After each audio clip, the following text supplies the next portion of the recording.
Bharat Pakistan Asia কাপের লড়াইকে ঘিরে যে বয়কট ঝড় উঠেছে তার হাওয়া এবার পৌঁছে গেছে ভারতীয় ড্রেসিং রুমেও। টাইমস অফ ইন্ডিয়া নিশ্চিত করেছে খেলোয়াড়রা দীর্ঘ বৈঠকে বসেছিলেন প্রধান কোচ গৌতম গম্ভীর ও সাপোর্ট স্টাফদের সঙ্গে। সেখানে প্রশ্ন আর আলোচনার সীমানা মাঠের বাইরেও ছড়িয়ে পড়েছিল। খেলোয়াড়দের বলা হয়েছে পেশাদার থাকতে, ম্যাচকে নিয়ে অন্য দিনের মতোই ভাবতে, কিন্তু সেটা কি আসলেও সম্ভব? দলটি তরুণ, অধিকাংশই নেট সেশন শেষে ফোন হাতে নিয়েই সোশ্যাল মিডিয়ার ঝড় টের পান। পেশাদার হোক কিংবা না হোক, তারা নিজেরাও কেঁপে ওঠেন সেই ঝড়ে। সেই আঁচ নিয়েই আবার বয়কটের ডাক উঠেছে। বড় ম্যাচের আগের দিন সংবাদ সম্মেলনে উপস্থিত হননি প্রধান কোচ, অধিনায়ক কিংবা কোনো খেলোয়াড়। সাংবাদিকদের সামনে দাঁড়াতে হলো সহকারী কোচ রায়ান টেন ডেসকাটেকে। তাকে প্রশ্ন করা হলো, আহত জনমতের ভার কি খেলোয়াড়দের কাঁধেও থাকবে? বুকের ভেতরে তোলপাড়, কাঁপছে মহাদেশ, ট্রফিতেই এশিয়া কাপ দেখবে বাংলাদেশ। তিনি বললেন, এটা অত্যন্ত স্পর্শকাতর বিষয়।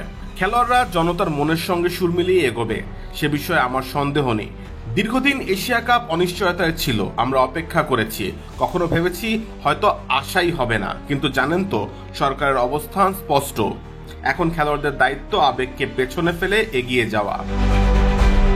ডাচ কোচ পরে স্বীকার করলেন শনিবার দলের ভেতরে আসলেই এক হাড্ডাহাড্ডি বৈঠক হয়েছে।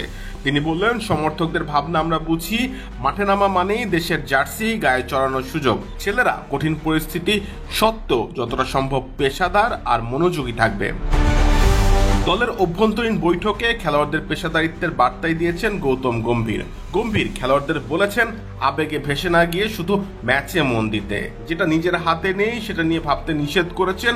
দলের ছেলেরা কেউ বেশি আবেগী, কেউ কম, কিন্তু সবার জন্য নির্দেশনা একটাই, খেলার দিকেই থাকতে হবে শতভাগ মনোযোগ। রায়ান টেন ডেসকাটে হঠাৎ আবিষ্কার করলেন ভারত পাকিস্তান ম্যাচ বল গড়ানোর আগেই শুরু হয়ে যায়। তার মুখে মাঝে মাঝে নেমে আসছিল শূন্যতা, নীরবতা, দীর্ঘ হচ্ছিল অস্বস্তির মতো। প্রতিটি শব্দ যেন বিস্ফোরকের মতো মেপে বলা। তিনি শিখলেন ভারত পাকিস্তান কখনো কেবল ক্রিকেট নয়, এক প্রকার যুদ্ধ, খেলাধুলার ছদ্মবেশে। ভারত পাকিস্তান প্রতিদ্বন্দ্বিতা ফের প্রজ্বলিত হলো। হয়তো আগের ঝলক নেই, কিন্তু আগুনের উত্তাপটা এবার অন্যরকম। ক্রিকেট এখানে শুধুই একটা মঞ্চ, তার সীমানা ছাড়িয়ে বহুদূর ছড়িয়ে গেছে। কাউসার মুজিব, অপূর্ব, খেলা ৭১।